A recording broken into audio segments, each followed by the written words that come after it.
Mtazamo Mpya FC. We are back in another episode. And this time we are taking it in a different direction. So it's a different one. It's more or less the same but with a different perspective. Kuna issue to raise kwa hizi one of these side shows. Tukaona by day kuna ka issue pahali, and I think we should use it as a base for our discussion this time. Kuna issue na mental health. Yeah. And I can share a personal story.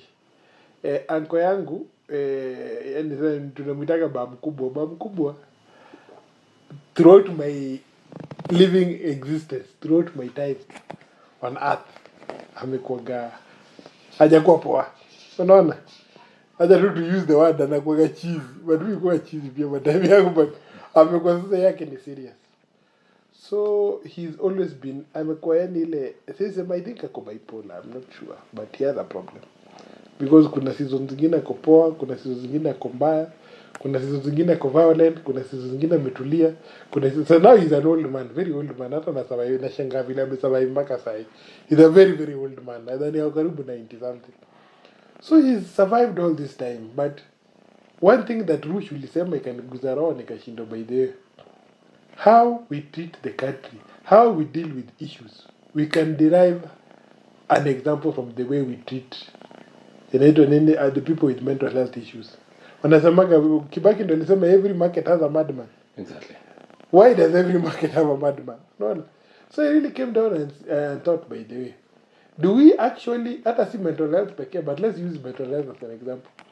Do we actually take time to look at this issue, to look at the issue and to say, okay, kwa nini umse hajaisaidika? Wajua, it's my uncle, so I don't know what was done in the past. So seriously, I cannot apportion blame. I cannot explain why he spent his whole life hajaitika babangu alikuwa mrada. I don't know. But all I can say, situation yake iko improve. Na in fact, it progressively got worse. So I can say, from the outcomes, sijaona, whatever they were doing failed. Let's just say that, because it did not, I can attest it did not work. So that's one thing I keep asking is that, do we actually deal with actual problems? Do we deal with actual problems that affect us, or do we just ignore it? Do we just leave it as it is? Okay, sorry for that. At least nimesikia kutoka kwako. Most of us tuko na hizo issues, but trickling it down. Mi kwangu nauliza, okay, I'll kudos you, both your fathers and your forefathers, yeah? Walijaribu something, because this guy is not kwa streets. What bothers me more, Chris, ni ati hizi streets zote za each and every other urban center that you know, no matter how small it is, but nika urban center, kuna kuwaga na msitu wako hapo. Hakuna mtu ana mindigi shughuli yake. Either ameunda sijui kanyumba kama karatasi pale, all those shenanigans, and nobody cares. Yet we are 60 years as a country out of independence. Yani tu tuliamwaga tu machizi. Nobody cares about them.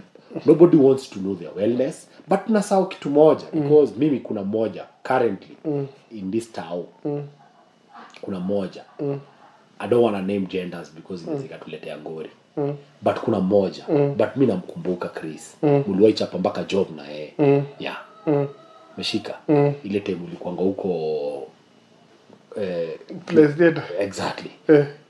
So alianza tu mchezo tu.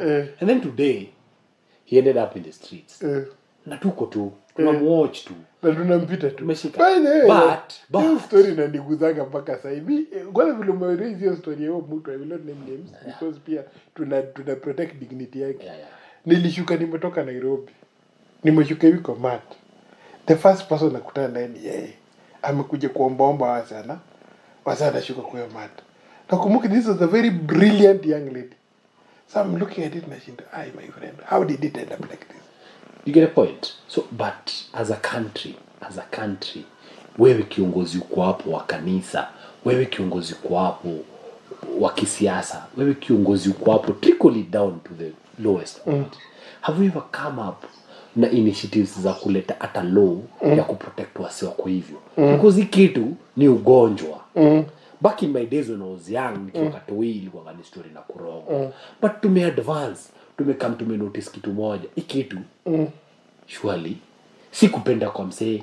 Sometimes tuna lack some things in our bodies zinafaa kuproduciwa ndo zi balance. Unajua hizo mimi naweza give. Kuna ingine iko triggered by external issues. Exactly. Ulikuwa raped ama sijui nini, something ulikuwa abused as a child. Kuna kitu tu unakuja una snap.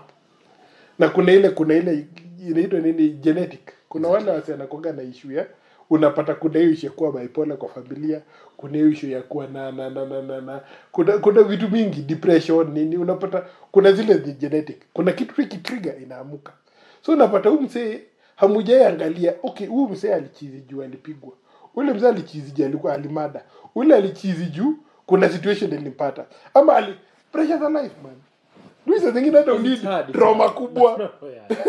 Life inaweza kuchapa 3 mtungi first half. Ushindwe. Ni game tutaanza tena. Ni ball dawacha. 3 mtungi na ni first half. Kuna wase not strong enough. Kiakili, which we understand. Unaona hatuwezi wa blame. But we have decided to neglect. Enyewe vile ulisema.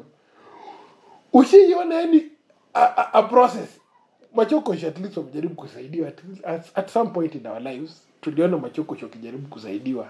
Nakumbuka na Kibaki dini hapa katikati. Kumekuwa na some issues. But Chris hapo ndo najaribu kulia. Whereby, tunafanya hii kitu inakuwa charity. Ya ku elevate some few people. Kuna watu wawili watatu hawafanyi kitu tumaliza this thing once and for all. Tunakoga tu tunategemea wasi wakam kwa street ndio mse fulani aishia king somewhere. Siko unashika hii kitu because donors wamekam. Ndapeana issue kama ya Kibra. Kibra ilikuwa the biggest ikisemwa hivi now leaders of those days. So tunaangalia kwanza the smallest leader to the biggest. Walikuwa wanasemanga Kibra is the biggest slum in Eastern Central Africa. Kibaki ndiye amekam kumaliza hiyo ujinga. Akuja akaonesha wase hapana. Si hivyo vile mnaiekaga. It's not as big as you people portray it. But kulikuwa na wase walikuwa na mangia. Sika tunaelewana. People have always capitalized on mental issue but hatu come up na policy sawa ya vile sahi Chris tunajua sahi law ya Kenya inasemekana. Chris akipatikana na demu wa shule. Chris unafungwa. Miaka mingi sana. Si tumeelewana? It's already there. Written black and white. Sawa 60 years after independence. Nobody cares about that mad person. Anakwanga kwa soko full time. Sawa. Nobody cares about that mad person. Analalanga kwa maji kwa mtaro and stuff. 60 years after independence. Hakuna polisi hata moja imekam ya kumbaliza history once and for all. And that's why nimesema even the street families. Because Chris, lazima tuongee hiki tunatuiongee in a wider way. Street families pia as much as sit tunaonanga wakisafa. Sometimes vile nimekam kulandio lada ya hawa say ni ati kuna mse anaishi pia. Someone lives through that nonsense. Kuna bigi fulani anauza drugs. Ameka somewhere anatumia Gao street families kusupply zao. But tukiwapata hapo si tunafikiria kwa vulnerable. But it's a choice of life. Whereby tusipo come up na laws zenye zitaondoa kwa streets, then drugs bado zitafikia wewe mtoi wako huyo wewe kibabi. Wewe leader mwenye unaona I won't come up with this initiative. Bado tu wako at some point atafikiwa ama wife yako ama mtu mwingine. Mimi naweza raise I feel like unaona issue by the way is not Kenyan pekee. Nilikuwa nasoma mzee alikuwa anasema ukienda kwa majela ya hii inaitwa Rikers Island unasikia hii inaimbago kwa reggae kwa nini kwa rap unasikia atukienda Rikers Island majority wasemefungwa hapo ndio tuko na mental health. So unapata majuu sasa mnala kufukwa. Unaona ukipata zengi homeless majuu mental health because hata huko pia US in particular, I'm not speaking about any other place, kuna hiyo issue ya mental health wali wachanisha. So unapata it's still the same trend hata huko. So unapata hapa umse atafungwa. Kenya sasa tufungi hawa sasa kwa mchizi. But tunawaacha.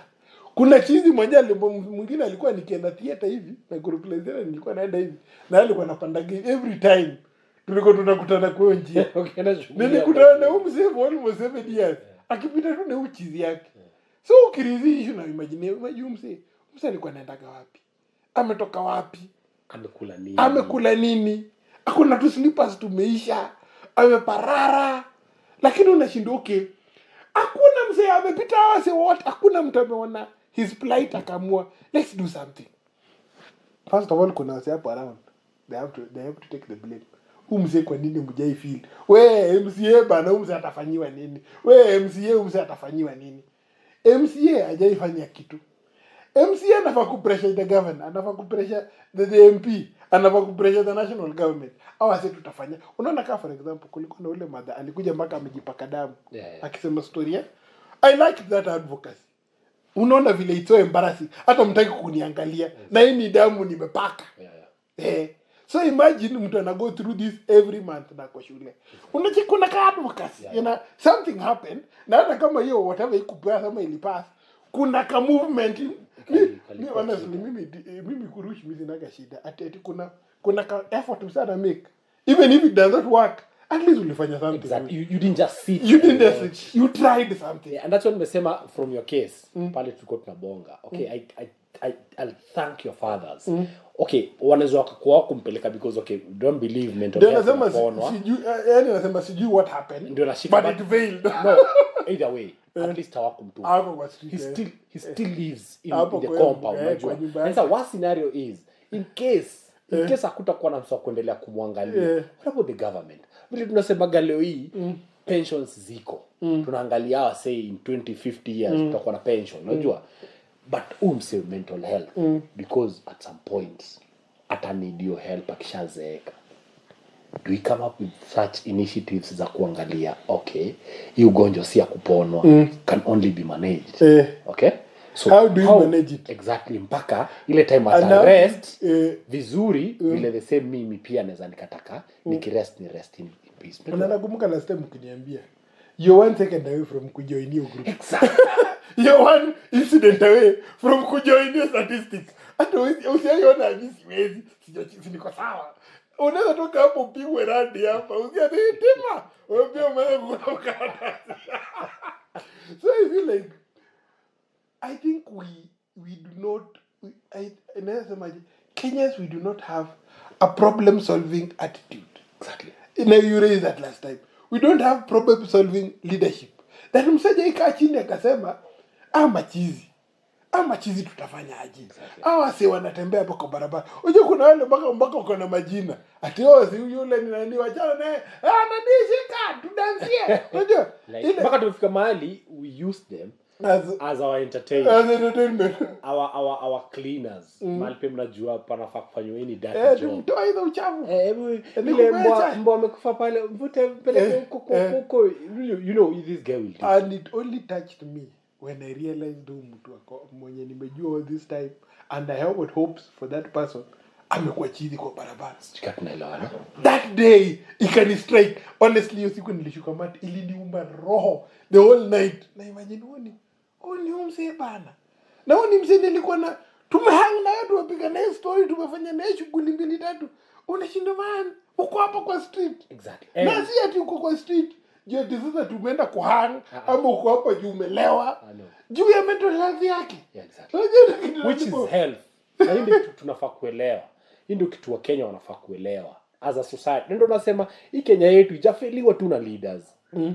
Sasa tuna trickle down to the normal. Because I always say the leader is coming from this community. Exactly. Atulete leaders kutoka UG. Exactly. So ukipata MP wetu amekuwa toka in the parliament for 60 years. For 60 damn years. Hajaika map kutoka kwetu sisi ndio tunasafa history. Atujoika map na issue ya kusema maze bro. Hawa sio watakuwa kaga kwa street. Because Kibaki came with a very good interesting thing. Masomo ya bure. It's only that concurrent governments zimefuata hazijakuwa zikiendeleza because I think it was going by phases. Kwa hivyo mtu huyu afai kuwa kwa street juu shule ni bure.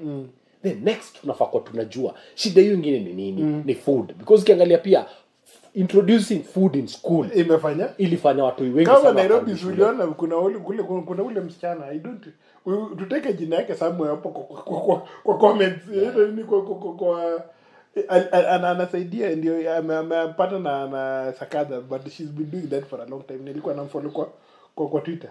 Unapata huyu msichana anang'ang'ana kupeleka food kwa hizi shule za ghetto. Hizi ma private za ghetto ama hata za gava. Anajua mtu yake kijua atakula shule atakuja. Ataenda kukota machungwa vile unasema. Exactly. Ameenda kuchimbua kukota ma scrape. Jua anajua hata kula home jioni. But yeye na buda yake wakosema utawera. But yake amka asibia anajua shule at least home hakuna kitu. But shule natoka nimeshiba. Ndapatie chai saa 4, nipatie lunch na nipatie kitu nirudi home. Mtu ataikosa kusoma. But you know you that's a private citizen doing a private initiative. Yeah. Na pia county government sasa imeingia. So tulisema tusilalamike, that is a good job Sakaja, that is good, tuendelee. Sijui kama ni PR, but so what I've seen so far continue. But unapata why can't we do that at a governmental level? It's not now at a Sakaja thing. Let it be a policy for each and every other kid in Kenya. Like it doesn't matter you're in Nairobi or you're somewhere in Turkana. Unajua, you're not supposed to be living in the streets. Yeah. Why don't we come up with initiatives and issues and zitafanya hata hao majamaa nao mama wenye wanaachilia watu hiyo wanaenda kwa street wataanza kuwa responsible. Because sasa Chris tumesema tu kweli. Ni nini natuma mimi na wewe hatuwezi tukakaribia mwanafunzi. Because kuna sheria already imewekwa. Whereby ni Steve na still bado are married.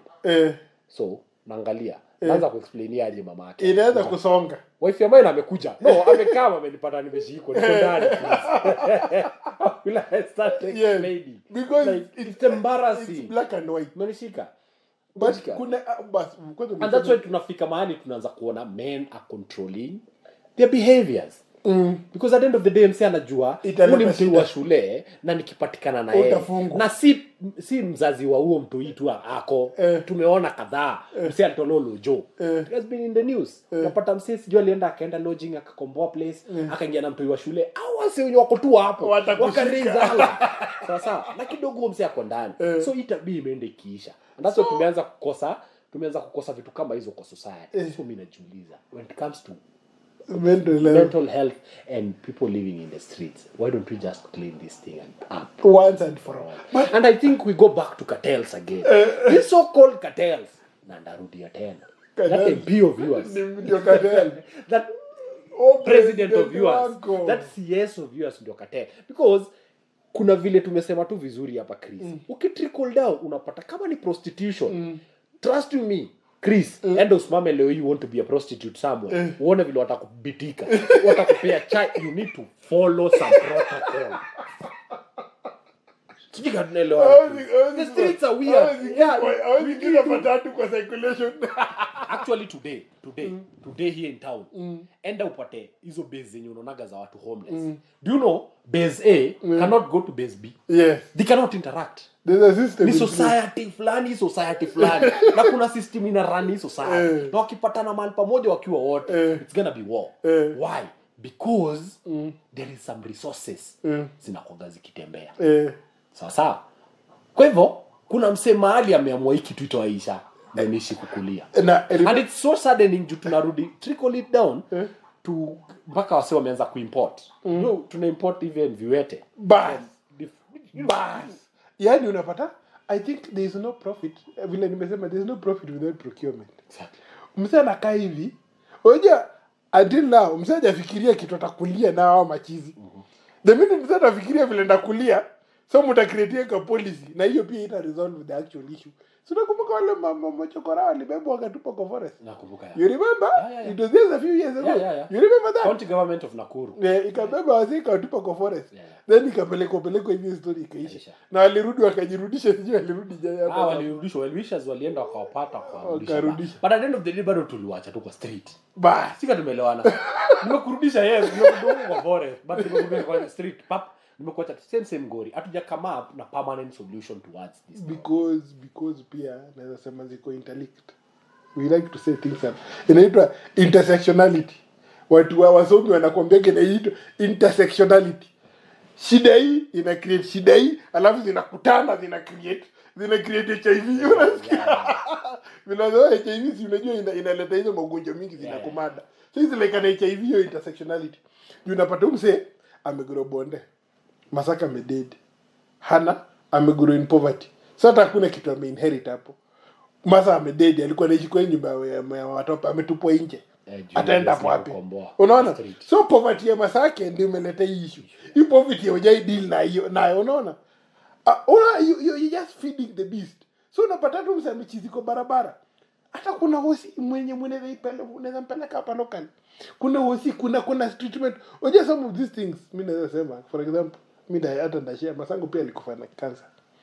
But by the time adidibai na cancer, tulikuja kwanza kupiga hesabu. By the way, ile time alikuwa nasikia hivi, ilikuwa ni cancer inachomeka. But we never saw because hatukuwa impeleka hosi ya maana. Understand? So tumsi kabla chizi kabisa afike kwa street kama obeste yetu. Kabla afike kwa street akuwa naomba hapo. Nobody noticed that something is going wrong. Someone noticed. No, somebody noticed, but angeza. Unajua kuna ile unapeleka kwa hosi. Nakumbuka mtoto wangu akiwa mdogo. Nimpeleka hosi. Daktari yako hapo. Kwa daktari akamwangalia hivi, hata kumguza. Nikamwambia akamwangalia hivi, akamwambia yuko na pneumonia. Endo mbaye dawa na akafungua gazeti. Nitoka hapo nimejam. Umse ni aje? Jamaa ni experience. Yaani aliangalia hivi ndio hayo kana pneumonia mbele. No story, he was right. Like he knows symptoms, amekaa kwa hii story amejua. Anaangalia tu hivi akajua. So iko mse yako hivi wa mental health locally that you can find. That's why unapata mortality ya watu hii inaenda ikishuka because kuna hawasi wako hapo mahosi ma clinic wamemaster dawa ya mtu hii kwa hata kwa hii nyumba amjua mkosi cough syrup mkosi hizo vitu zote. Why don't we have that for mental health? Unaona? Pale msataenda kwambia hey Rush ndiaje vile tu tamjibu hivi Rush amewachilia huyu niachie niarudi huyu ameenda hii nini wafanye nini and tu mtamchukua kesho. Huyu nipatieni 2 weeks. Nipatie 2 weeks na kwa nimerudisha because some of these things they have to be stopped at ndio naona hata ukiangalia story ya mental health you can relate it na cancer. In fact, a good example nilikuwa kwa field ya HIV kwa NGO. HIV was dealt with. Mimi sita kudanganya. HIV ilikuwa dealt with properly. Kwa nini? Wasao wameka hizo vitu, wakeka hizo structure. Exactly. Wakeka nini kuna CCC, sijui ni mpaka kuna law of kusema mtu ako na HIV kama hajasema yeye mwenyewe. It's a law. Unaficha like lazima ificha ile gate. Ofai kusema mtu ako na HIV lazima mwenyewe asimame aseme with his own mouth. Ukisema hivyo unafungwa. Atume au tumseme ati ako na HIV. That's a crime. Utafungwa miaka kadhaa. So imagine, that's a law. Vile unasema, that's a law. That's a structure imeko kwa Kenya. Exactly. And those are the institution I normally cry kuwe. Because if HIV atungeka institution, stigma could have been the order of the day to day. But still, stigma ijaisha kabisa. But mali tumeenda. The mile yenye tumemove. So high than mali tulikuwa 20 years ago. Juu Chris 20 years ago mseta hakuwa akikufa juu kosa dawa ama stigma ina mada. Stigma peke yake. Juu kama nimeekea kila kitu yangu pale kando. Unaona badala tu ni moke. Exactly. But the moment we started dealing with this issue, sawa, it has costed us a lot of years, yes. But the goals zinakaribia. We are seeing fruits. For example, sasa hii kukufa na HIV is not. No, it's a big deal. It does not happen. No. Unaona? Usiketi msani kufa na ati vile ule alikufa AIDS. Ushisikia hiyo story? No. Ushisikia udaku kwa mtaa. Because it was dealt with properly from the start to finish. Ndio kumekuwa na lot of issues na story yetu. Tunachukua dawa ya donor sijui nini. Tuna depend sana on HIV, on NGOs, I understand. But something was done. Exactly. What is the mental health and street families. Yes. Unajua iki to call down. In fact, that is correlated juu. Hata our street families wenyewe wako gipoa. Unapata hata if street family iko hapa, it's due to disability fulani. Utapata masa na mbu pengine wako blind or something. Utapata kuna ka disability. Utapata kuna ka issue ama death.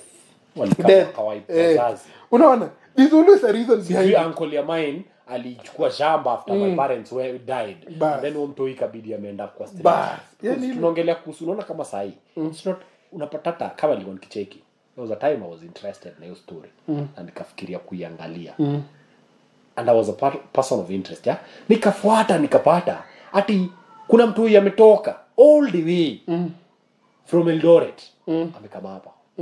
Why? Alikosa wase wao, sijui paro alikufa. After that uncle yake, you remember hata kulikuwa na case ili concludiwa I think ile ya ule mtu alikuwa ametolewa macho. Bas. So tunaangalia nini, even our society itself si perfect, it's broken, totally broken. And if we cannot fix each and every other part of the society, we will still end up with this mess hapa chini. But we really need to come up with laws that itadilai kitu apali. Unajua pia we can be fixing our society, but we can deal with what is there. Unajua pia hizi issues pia zikuku nyuma ni kubwa. Ni kubwa kama wao alifikiria kumtoa macho. Imagine msali kachini. I'd like to hear that meeting. I don't want to make it into a joke, but I'd like to hear that meeting. Unajua roho yako ni ya shetani. Unajua baka I'm sure hata shetani paliuka kasema hey wase wangu mko shwari. Mko shwari na ipango yenu. Hata mimi hata hiyo si idea yangu. Hiyo siko. I'm like, if the society is that broken, hiyo pia inataka kazi mingi huko nyuma. But sasa wase wako sahi kwa street. But sasa upige hesabu kama there was a law, Chris, if there was a law standing, you know, a law is an institution yenye imesimama pale. Mgoroki akuja kwa cartel, wewe cartel akuja hapo akiwa cartel, he won't change nothing because there is a law that is working. Because no matter how big you are, ati cartel wako amekuhold, tukutoe hapa na hii era ya social media, ati Chris amepatikana na mtoi, hata kama your father is the president, trust you me, utasafirishwa. Tumeelewana? I think pia na you've seen that mara mingi sana, unapata msana anafanya kitu yenyewe hizo implications zinamkuta. Exactly. But I think as a society, if we are willing to be, let's say kuna a universal way of dealing things. Unajua ile tuna pick and choose. That's our biggest sickness kama Kenya. We are picking and choosing. Tukona mazee, HIV napita na wasee bana. Wanakufa vibaya. Man. You stigma man, sijui. It was horrible. It was uliona hizo vitu. Mzana uziko na majuala sijui. It was horrible. It was bad. Okay, kuna kitu cheka yangu bana. Kitu ilikuwa mbaya. Activities ndio nimesema hiyo party ya ulikuwa na food pale kila kitu. Hiyo ndio ilikuwa na komanda hata siku yenyewe. What was the no enough is enough. Let's deal with this thing. But shida ni muna farm outrage. Mnasema sasa hii tumeingia hii HIV. Mmemaliza. Hamujangalia the other things. Mkadili na HIV mkafika mwisho. Back to my point, Kenya should deal with one thing at the same time. Hatuwezi deal na vitu saba. Okay, HIV tumenyorosha, story ya out watu, kuna CCC, kuna nini, kuna madawa. In fact, madawa watu wanapewa free na nini. Kuna hizo systems. Kwa nini mzange kama sema okay, wamama kuna hiyo story ya sijui linda mama. Unaona pregnancy. Si unaona imekuwa taken serious. Exactly. Linda mama nini sasa mpaka enje kuzaa si process. Utaenda ulale watu wawili kwa kuna hizo issues za hosi which are on a different level, but utazaa. Na utazaa kwa hosi na utapatia services. But sasa kwa nini mzee anasema ukiwa mama wanaweza poa? HIV tumemaliza. Ama chizi tutafanya aje? Yaani ni kama hamudili na kila kitu, mnadili vitu piecemeal. You choose, Tunaongea health. Okay, what is in health? Physical health. Watu wanafanya tizi. Watu wanakula poa. Kama unapata kupiga tizi. Chris nikiongezea hapo. Imagine tukicheki Gima juu tunaonaga uwanja ziko public places kama Nyayo Garden and the rest. Ziko well equipped. Wasi wanakaa hapo wakati wanatulia, relaxing. They have parks.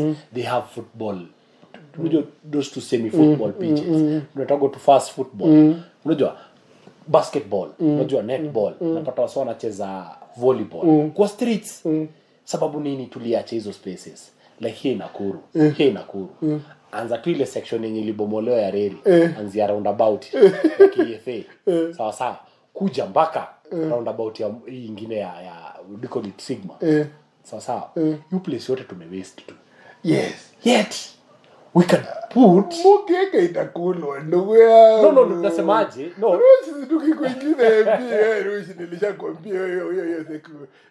Nieke kaflata bwana nini Rusi. Nini unatuchomea hapa mbele. I'm just joking. But unajua pale problem inakuja. Tujaifikiria historia. Okay, umsaya amesema to create these spaces. But these spaces interfere with our profit. Kama sisi kama cartel Rush na cartel Chris. Inatukatia flow yetu ya do. Unapata sasa nimesema kama tunaangalia health carries a lot of things. Kuna story ya physical, kuna vitu zile unakula, nutrition, in case uko na ugonjwa utaenda wapi. Hatujaangalia kitu. Okay, mental health inabeba nini? Unajua kuna mind, body, soul. Unajua hizo vitu amsema yeye chini akasema tunataka kukalia hii health. Na tunaongelea na ni msem gani? Kenyan voter. Because you elect leaders, yeah. But okay, Chris, I don't expect our leaders wakuwe magicians. Atu watakumbuka hiyo kila kitu. But we in the society who are going through that thing at that particular time, do we take our time? Sawa. Kuambia pia leaders wetu ni aje. This time around we want us to deal with this. Sawa. Wachaneni na shule tumewezana nazo. It's high time now. Kama vile wewe umesema hapa, HIV tumeisukuma to the maximum. Hatusemi irudi nyuma. Standards tumekani hapa. Now let's lower, something else. Go up. Na 20 na moja. Let us go with 2, 3, 4, 5. Ndio nimuulize story ya public participation. Do we go for public participations in Kenya? Imagine tu siku moja wase waongee vile watu wengi walikuwa affected na HIV. Watu wakazusha bana unaona vile brother walikuwa trickle down couple of years ago. Kuna wakati cancer ilisimamisha Kenya due to 3 prominent people walikufa nayo at the same time. That was Bob Colimon. There was the Kirubi. No. Kuna ile time ya Bob Colimon and then there was that lady alikuwa governor where do you call it? Ule mwalikuwa ametoa Isaac Ruto. Nimesahau jina. Her name was Laboso. After Laboso kulikuwa na nani mwingine Ken Okoth, the MP. Those 3 people ilidiscussiwa Chris mpaka kwa TV. There was nothing else tulikuwa tunadiscuss. Sawa. But simply because imeguza 3 prominent people. But tunasahau kitu moja on a daily basis wasi kufaga huku chini. But after that discussion, after tulizikawa swatatu, may their soul rest in peace. Yeah? After tulizikawa swatatu, we forgot about it. Do you think wherever they are watching us wanna feel okay? And then on that topic, there some equipment zililetwa. Hatukatai after that topic tulianza kufuata. And I remember one day walikam, I think it was either Nation or Citizen, one of the TV zilikam na panel. Ilikuwa na docu moja hapo alikuwa na make a lot of sense. Christian, we were in school, me and you, tukisoma si ni OGs, tulisoma kwa Shako. Because that was the problem that was ilikuwa inatusumbua. Tulisoma marasmus. Tulisoma Goita. You understand? Saya, because those were the things that were held in Kenya back at that particular time. But today, our curriculum, does it talk about mental health? Does it talk about cancer? Hiyo ni bonga point. Bonga point. Juu yenyewe kweli tulisoma marasmus. Exactly. Tukasoma hizi sijui nywele kitanda, sijui mtoto kichwa sijui ikisink hapa. Exactly. Tukaambiwa story na ile night blindness. Exactly. Sijui mpaka kule sijui makarot usishikwe na night scurvy. Ile mguu ikijikunja. Unaambia huyo ni jua tu. Siko jua. Mtori ya hotesho jua. Sika tunaelewana. Those were basic things that were actually after independence. Hizo ndio ugonjwa zilikuwa zinatusumbua. Juvie haiko naenda sijui nini. So hawezi kuwa na Goita hata utaki. Get a point. Yeah, but that's a very important point. So that guy spoke on that particular day. Akasema kitu moja Chris, which was so interesting unto me. Like, hey bro, we need to bring this thing, trickle it down to even our education system. But toi akuwa nasoma hii kitu anajua. Because that's the battle we're dealing with at that particular moment. And that's why today our curriculum no longer talks about Koshako. Because tulijua tu shida ya Koshako ilikuwa tu very simple. Good alafu so today tunarudi trickle back to the same issue tulikuwa tumebonga the first time, story ya sukari. what triggers cancer? Eh. Sugar is the biggest. Hiyo ndio inakuwaga enabler ya cancer. And this is the only thing tunakuwa tukiongea even our own leaders. Tunakuwa tukiembrace sugar. Hata sugar pekee. Look at our best foods. Nyama choma. He is very guilty of that thing. Unajua hiyo nyama vile iko imepikwa. Meat sio shida. Shida ni vile ina process. Unakula leta na kafirifiri kwa mbali iko. Na unakula too much. Yes, unakula too much. 4 times, 5 times, 6 times a week. Pombe unakunywa. Vitu kama hizo. All those things trigger cancer. But ushafunzwa hizo vitu. Unajua sasa unajua goita inatoka wapi? Exactly. Unajua lazima because nilikuwa naisoma. Mimi mpaka sasa hizi nunua salt yenye imeandikwa iodized. Hadi why? Because you know that iodized ndio inatoa goita. So ndio kitu ya kwanza naangalianga iodized. Nashinda why? By the iliingia kwa mwili. And I think pia vile umesema tunafaa kuleta mpaka story ya mental health in that unachiki umse akianza kufanya hivi it might be anxiety, umse akianza kufanya hivi it might be, na kama kwenye kuna uchizi Kristiani tunasema tunakataga hiyo in Jesus name, but in case ina trickle down kwa familia yenu you can always come even down. Cancer unaangalia back in the generations wamekufa wase 3, 4, 5 same cancer. It was throat cancer. So genetically madoki wanasemaga inakuga tu kwa system yetu. Meshika. So pia mimi ndaanza kuangalia zile factors zinaweza zikafanya nipate hiyo throat cancer nianze kuondokea. Kama ni hiyo fegi, kama ni hiyo hivyo, unajua kwanza kwetu ndio tuko wasi. Although sisi in Christian world tunasema mimi sina na imeisha kwa jina ya Yesu. But Buddha wife alikufa na cancer. Masango alikufa na cancer. Unaona there's already a very huge risk. Exactly. Unaona although by faith protects me, but in case you're not saved, I'm going to say this. Unaanza kuangalia vitu. You start looking at the telltale signs. Unapata usikunywe pombe. Unajua kuna hizo vitu. Naambia hata watu wangu, hizi story na gauge tafadhali msijaribu. Watch what you're eating. Hizi stories za mnakula kula hizi vitu processed. Unasikia processed food. Unashinda na masose hapa. Unashinda na hizi mama Twix, sijui nini mama sweet zimetoka kwa duka. Anything processed tunaachana nazo. Unaona we try to eat organic. Tukitaka kuku tunakuja kwa mtazamo mpya poultry farm hapa unazisikia. Hiyo ndio kuku hapa. Unasikia kienyeji unaona? We eat kienyeji chicken. Sisi tunashinda KFC. Juu hizo za KFC ndio ziko na si ni mbaya but with moderation. Exactly. Unaona? We start telling our children about these things because we know there's a risk. Tayari tuko na put in us. Wacha ikuwe mpaka kwa education curriculum.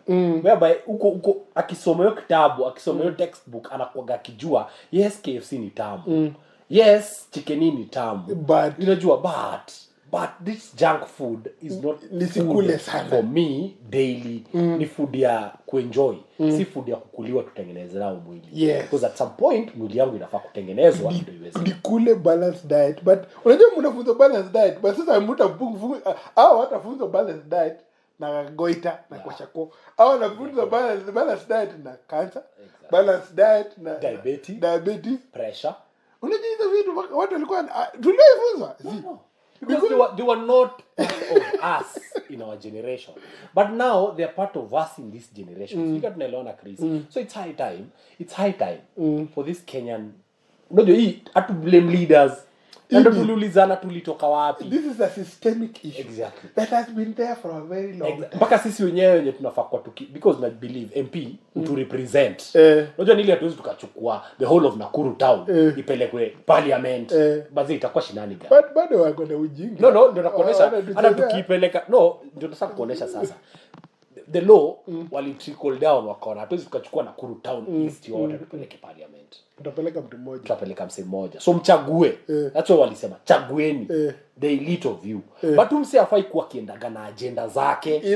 Anafaa kuwa anaenda na agenda zetu. Whatever is ailing our community. It feeds into the argument that we had last time. Exactly. Why did you choose this guy? Exactly. So kasi sisi tuko na issue na mental health.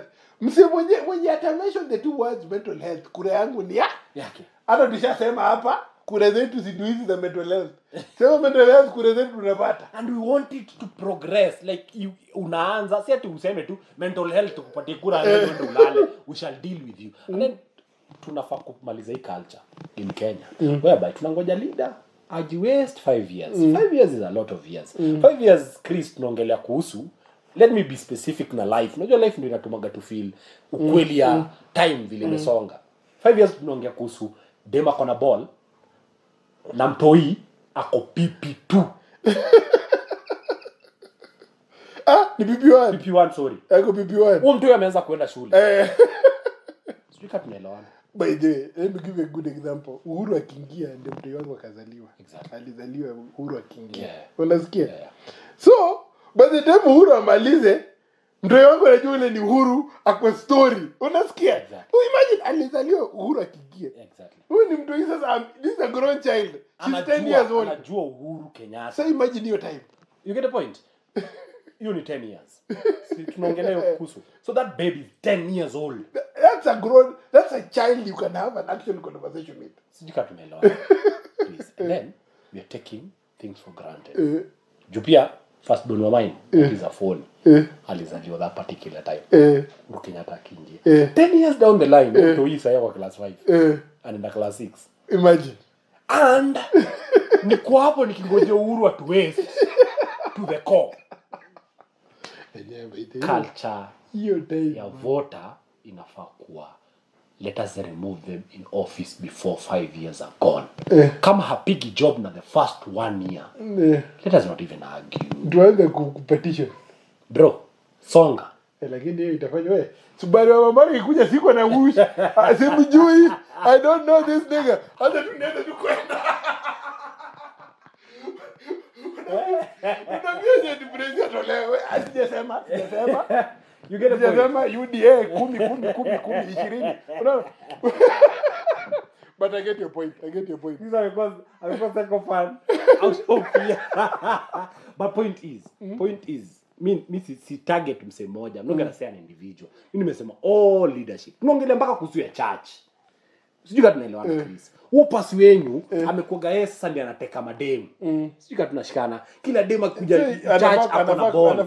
Anafaa kuface consequences. Exactly. Let that church pastor atoke kwa you quickly.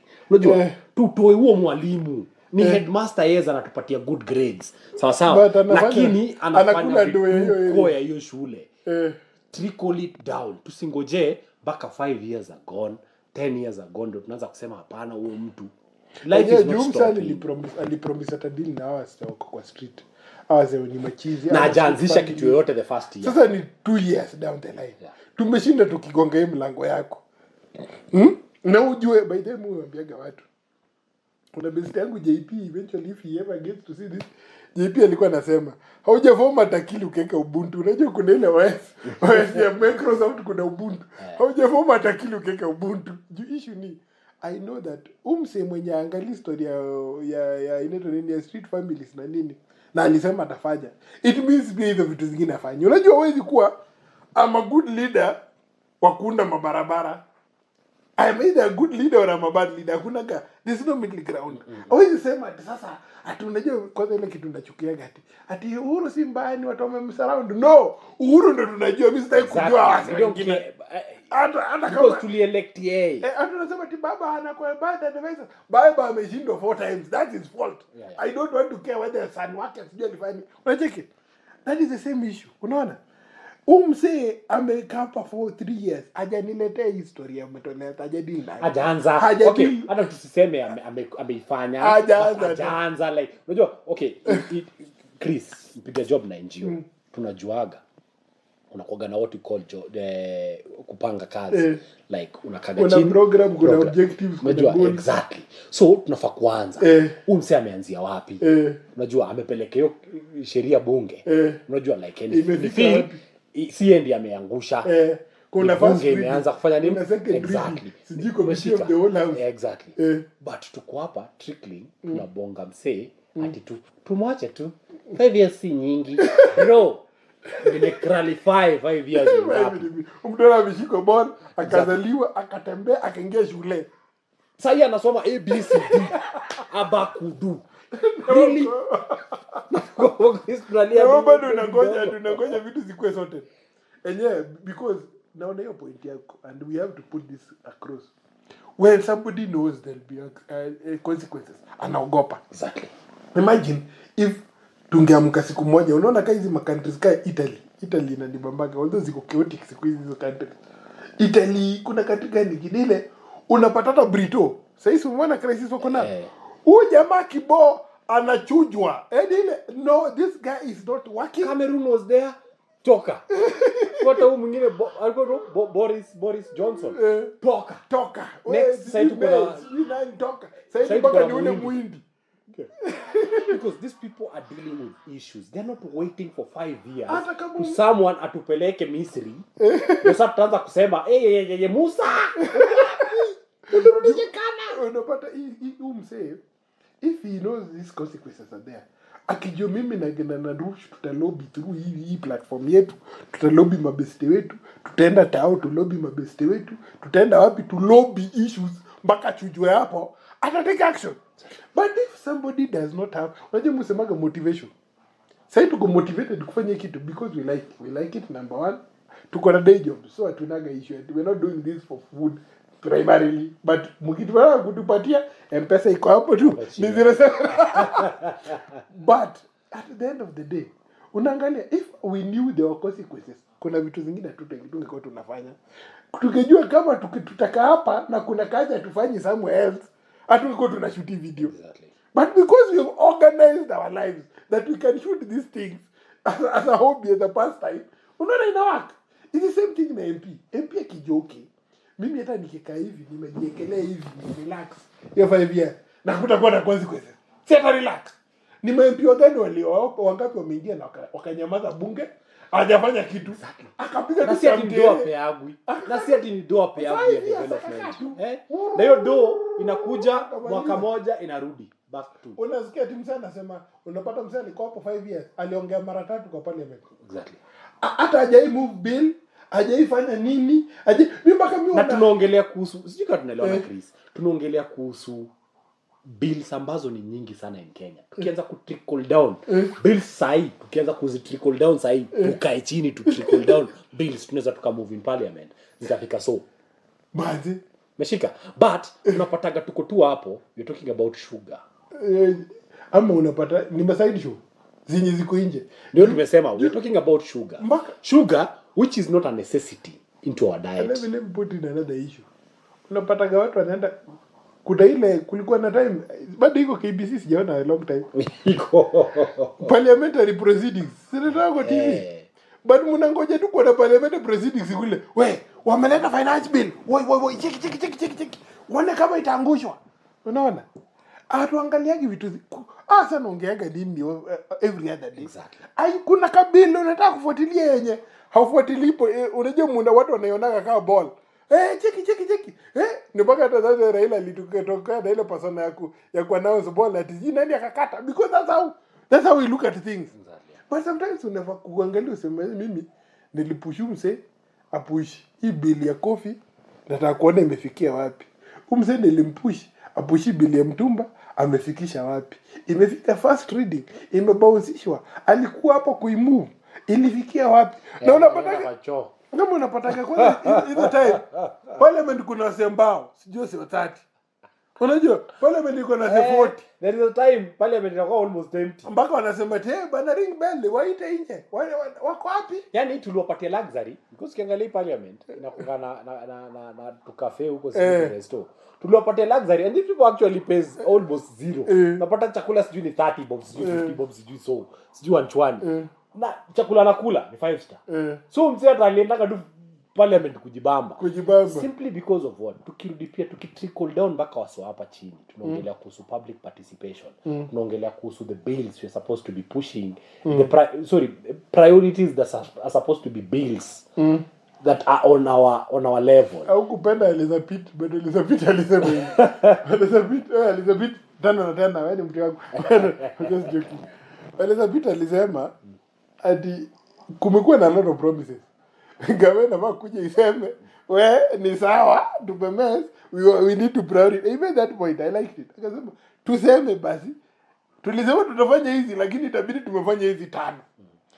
Does your local MP have those 5 issues?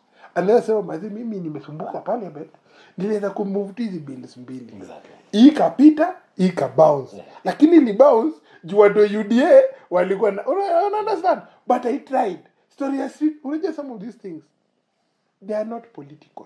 A lot of these things are not political. Na Kenya, in fact Kenya tuko na hiyo breakaway sana. Tunakuwa breakaway na vitu za gava, vitu zile ati ile ni ODM minia. But sasa ukija na bill, I'm very sure ukikuwa na bill ya maana ya story na agriculture pahali itapitishwa. Haita struggle, itaenda yende ipitishwe. You can just move a bill ile inasema okay, we want to do this. Itasonga. In fact hata mimi I always argue this way. Let us see you do it. Itabaki hapo kwa Hansard.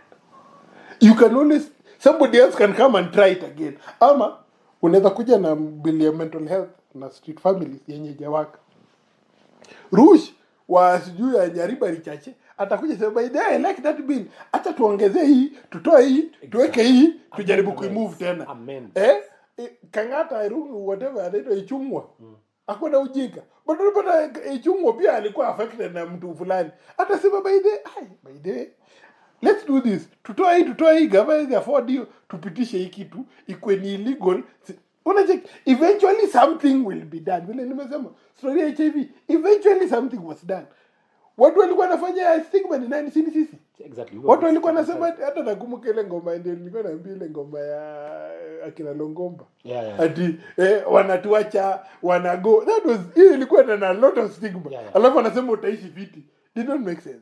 But unacheki kitu kama hiyo. Watu walifight against hizo vitu za stigma mpaka ikatoka.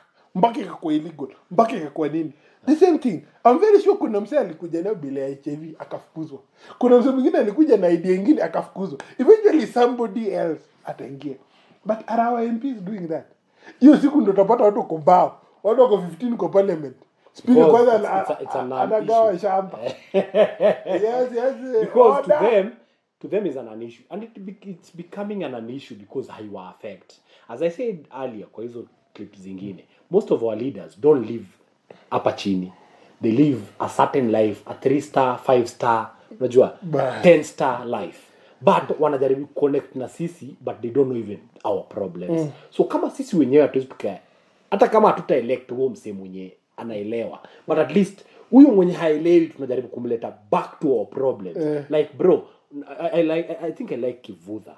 Kivutha Kibwana was my greatest, and ataishi tu kuwa the greatest, because he used to trickle down to huo mzee wa kijiji. Anaenda anakalia hiyo the 3-legged stool na yeye hapo chini. Na hata kuja na yake the executive one. Unajua pia we elect weird people. That's why nimekwambia they live in a certain level. Yeye anajua baraza ndio ikuje. Unajua Rush kwanza kabla you go far. See they used to live like us. Pia unakumbuka they used to live like us. Akaomoka. Sasa vile ameomoka hataki kuangalia. Unasikia? Umse alikuwa by the way, umse alianza kuwa MCA. Honestly. Jalango amevua samaki. Yeah. KJ amejipaka mpaka makeup. Akipiga hizo mama skit. Hata umse anaelewa you hustle. Huyo MP wetu hapa. Ndio ni kujifanya exactly. Alianza kutoka chini. Away from councillor, before kwa councillor alikuwa tu mse wa kawaida. Alikuwa sijui anafanya sijui job indao wapi sijui mimi sijui unacheki alianzia huko. So anajua hakuna vile umse ati ajui situation. So ndio tumesema as much as anajitoa kwa hii, mimi naweza sema hivi, anajitoa kwa hii normal class. Akiingia kwa the ruling class, wanasema the landed gentry, anaingia hapo. Anaona sasa mimi niko huku, nyinyi mko, na anasahau kitu moja. At some point ulikuwa uko chini. No, at some point pia chances za karudi on the other side. Because we have seen former kulikuwa na bill, former MPs, former legislators. Nilikuwa nikicheki bill fulani ilikuwa kimovio. Wanasema sijui wanafaa kuangaliwa na pensions and stuff. Unakumbuka hiyo bill? Ilikuwa kuna msee alikuwa amemove nayo.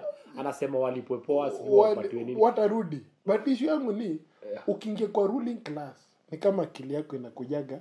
Watu wanaona ni kama unajua vile msana anasemaga umeomoka. Watu wanasema vile watu kwa mtaa anasema Rushi umeomoka. Kwa nini?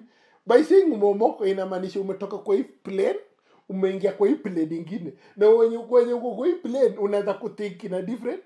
Ile tofauti MP ukiona mapicha zao walikuwa tembea mguu tupu. Walikuwa wanafanya nini? Si pia wako half schooled. So even our president alisoma mpaka na doya ya hell. Yes, surely. Alafu tuko hapa, we don't even really mind huo mtoi mwenye mali ulitoka. We're talking about mali ulitoka. You mali ulitoka Dr. Ruto. Kuna place ulitoka. Kabla ufike mpaka mali umefika sahi, ati you can do a 5 million watch. Unajua as luxury. 5 million watch iko tu sawa. But kuna place ulitoka. Ndio 5 million watch come. Me, I'm not questioning the 5 million watch. I'm not gonna be there questioning it because he's a businessman. Uni msana unda do yake kando akitaka okay? So wakitaka kuivai ikiwa kwa I understand. But mimi kwangu nasema hivi. Where did you come from? Dr. Ruto, ulitoka somewhere. Kuna mahali ulianzia pale chini. Place unajua jigas ni reality. Si story. Si. Ile mimi nakumbuka naona niliona hiyo kitu siku za COVID. As we wind up karibu kumaliza. Tukiwa kwa zile za COVID unapata msema juu anakuga na a lot of excuses. Hizi vaccines, but mimi najuaga nisipojivaccinate polio ndaishika. See, it's not an if, it's when. Nisipodungwa diphtheria itanishika na itaniua. Exactly. I know. Tetanus. Nisipodungwa hiyo tetanus nikiwa nimekata. Exactly. Unacheki? But wase wengi unaona ukishaingia ni kama umekuwa wase wa majuu. Unaona mpaka vaccination is a waste of time. Unaanza kuitafutia excuses. Because unaona ni kama huwezi kushiko. Unajua sisi tuliona watu na poli. Mimi watu na poli wakipita wewe meza udunga yeye. Kwa nini? Niliona wase na poli. First experience. But wase wa majuu wajewa na watu na poli mpaka wanaona hii inaniwestia time. Sijui tapatia mtoto wangu sijui ugonjwa gani. Unacheki? Is it safe? It's the same thing. Vile msema inge kwa hii place amesahau. Hawa si bado wako kwa street. Hawa si bado wako njaa. Hawa si bado wako na issues. Bado ukishaingia kwa hii unajua unaendaga Norfolk hotel akunywe pombe atumizo drugs sababu akupoa anatumia simply because akona some mental health issues yenye sasa akipatiwa inakuwa patia sasa wewe unakunywa chai hapa unakuja chai kwa big hotels hapa yani unasahau kuna kuwa na kibandasi una format in short unalenga tu unalenga like kibandasi exist unasahau kitu moja like this one I'll go to. Okay, tunamtajaga sana babu. Babu alilelewa na mama alikuwa anauza chamle. Ni kweli hata akisema yeye mwenyewe anasema anataka yake. Walilelewa na cham. Like madhake alikuwa anaipika ndio babu akafika mahali amefika. But sasa wewe umefika hapo mahali umefika. Do you remember back down there? Umefanya build the good story ya cham. Ati madha mwingine mwenye anajaribu kulea. Unajua anajaribu kulea watu wake na chamle. Ataishi fiti. Waache kwa get the police. You get a point. Have you dealt with that? Yeah. So we trickle down hapo Chris at least umeibonga fiti. Point yangu ilikuwa hapa ni ati sisi kama the voters. Chris, sisi kama the voters. Wacha pia sisi tukuage na mateta yetu yenye tunapeana iende ikadiscussiwe in parliament.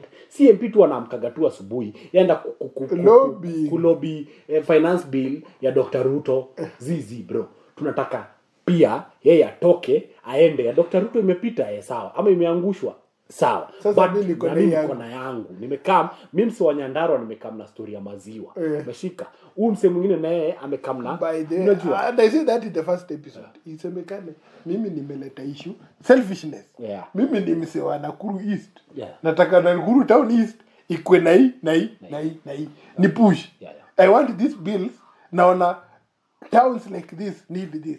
So tukipitisha hii bill itasaidia Mombasa, itasaidia hapa. Wasa wa Mombasa watakuja kusupport. Exactly. But issue yetu ni man we over represented. Dawa sasa sijui ni to punch huko ndani. Nani noise. Yaani sikule mnasikia parliament walipigana, sijui walitukanana. It was totally a non-issue inside wananchi wa kawaida. Na unacheki Chris, nilikuwa nikipiga hesabu like for instance, nilikuwa nikiangalia like physical fitness.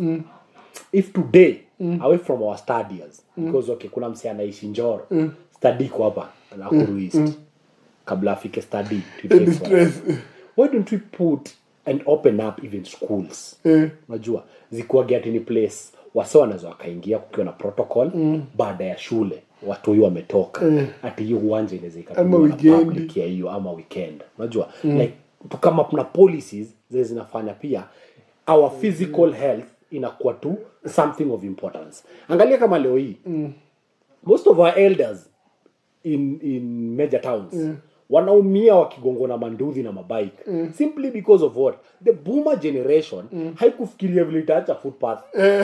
No, yeye ndio the slowest. He's the slowest motherfucker. Unajua haizi akakimbia. Rushi tutaenda kwa 2 hours.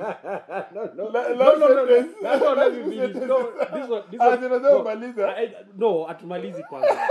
We're heading somewhere. As far as tunaenda 2 hours. Let us push this thing. Let us look at issues kutoka hapo mahali walitoka. Boomer generation ilikata kuona hizo vitu. Unishika. And that's unapata mpaka wazae. Hawana place wataenda unajua kujinyorosha. Either wewe ulisota ama uko kwa class poa. Unajua kwa class poa kupoa. Hata leta instructor nyumbani ama ende kwa gym. Sawa sawa. Yeye anaenda na range yake to the regular person. As I conclude, hata kama Rusha tuende for 3 hours. As I conclude, tutaanza kwenda live yenye mnasema kina Rusha wako hapa 7 hours ndugu yangu. As I conclude, I'd like to say this. Let us try to be decisive in the people we elect. And these people we elect, we also have to be there to push them to make lasting change on things that have been neglected. Kama si tumeraise point ya mental health, vile tulisema our view is not paramount. Kuna mzee inamwari hiyo issue ya pads na wasichana shule. Kuna watu umeuma na sasa hivi unaona imefika parliament. I assure you something will be done. Exactly. Story na sijui menstruation na watu hii na sijui nini. Tunaona sasa kushika mtoto wa shule. There was a time watu walikuwa wananua watoto wa shule. But it's been finished. Ndio bado itaendelea. But watu wanajua ni kako cocaine. Unajua unajua vile ukishika hii umebeba bangi. Unajua you know it is bad. Exactly. Na unaangalia. So I think the same way we need to push our leaders to do things. A lot of meaningful things that will last for generations. Exactly. Unaona? If we've dealt with the HIV, if we've dealt with mpaka TB was an issue but ilikuwa dealt with. Story na Jigas. Unakumbuka ule msichana alipush ile story ya Jigas. Something was done mpaka na county. So we need to do that. Let's keep doing that. Because there was the guy mwenye alikuwa the Miss Kenya and there was another guy in there. Kulikuwa na walipush. So we need just to keep on pushing some of these things and eventually something will be done. It will become something very serious. Na staki kutembea hapa ni kutana na uchizi for the 5th year running.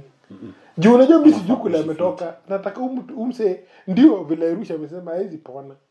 But nataka apate somewhere I live with dignity. Exactly. Every human life mimi nakwambia for free. As a Christian, as a father and even as a man, every human life has value. Exactly. Akuwe chizi, akuwe kopoa, every human life has value. Rush, your take home message. My take home message is very simple, The culture of us being responsible. Na hii tunaongelea kuhusu both leaders and the voter. Kama hatutaweka responsibility mbele, because pia I'm responsible for that street family being on the street. Because mimi ndio naweza nikawabongea, hawana sauti. So if I don't talk as Rush, that is total ignorance. Whatever platform I get, let me talk. Na tuache kuprofitae na shida ya mtu. Let us always at any given time tufanye tu ile ubuntu, tenda wema nenda zako. Like na hii wema itakurudia. Because mimi na believe wema urudia msee. Kama mimi na Chris hatungeacha hizo shule zenye tulisomea zikiwa poa. Leo hii watu wetu wangekuwa na place ya kusoma. Yes. Because tungezichoma. Riot tuzichome. But bottom line watu wetu wangekuwa nasomea wapi. So I think hiyo wema inarudingi nyuma. Na kisha turudia tunaishi maisha better.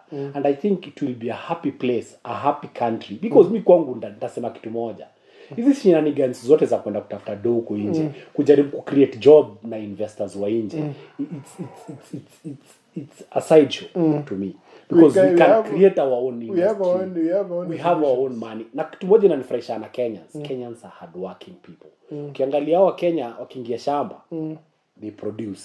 Broker ndiye anakataga Mkenya mkono. The same person kuita cartel. No, cartel ni nani? I repeat it again. Cartel ni MP wako, cartel ni MCA wako, cartel ni CS wako, cartel ni governor wako, cartel ni vice deputy president, cartel ni president wa Kenya. So point is, to summarize ni ati, if we don't bring a culture of responsibility, then trust you me, tutakuwa na shida ya mental health, tutakuwa na shida ya physical health, tutakuwa na shida ya job creation, because we need conducive place for everything to be working perfectly, okay? Because hizo vitu zote they connect. Mental health, physical health, come to crime, kuja kwa zote street family, wanakujaga tu ulisema ni engine. It's an engine. So if you don't service this engine of hata wanasemaga taya sijui mmoja ikilina aje ita nyingine inaanza kukulika. Exactly. Unajua it's all interrelated. Yeah. So kama kawaida follow us on all social media platform MFC. We are on TikTok, we are on Facebook, we are on Twitter, inaitwa X. Twitter kwenda huko. We are on X, we are on Instagram. Drop us a like, follow, and tuendelee mbele, si ndio? Yeah, ni MFC. MFC. So it's all inclusive. Ujeni tunde hii team, tujenge hii Kenya, tuibadilishe. Na kuna best yangu alisema tuko na 11 followers so far. So tuko na first 11. Team ishaja. So tunaongeza mafans sasa. Sasa tunataka mafans, tunataka extra, ndio nikichoka sub, understand? Na soon merchandise inatokea. Hata hizi tutaacha kuzivaa hizi za wenyewe. Tutaacha kuvaa hizi. Merchandise inakaa kama real merchandise za MFC. Okay. Have a good week.